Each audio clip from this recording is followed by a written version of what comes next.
Ngayong araw po ay nag-layout po tayo ng gagawin nating goat house po dito sa farm ni Ma'am Cheryl. So yun po, nagawa na po natin. Kailangan lang pong tamang naka-eskwala.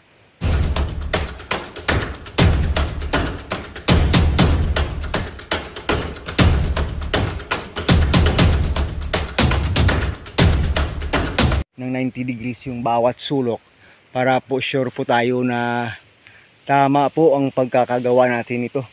Kasi kahit magka-diferensya ng konti, okay lang, kasi po pwede yung ma-arrange sa itaas. So importante lang at least 90 degrees po dito sa ilalim.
Po to, naglagay lang muna tayo ng temporary na butas para po sa poste.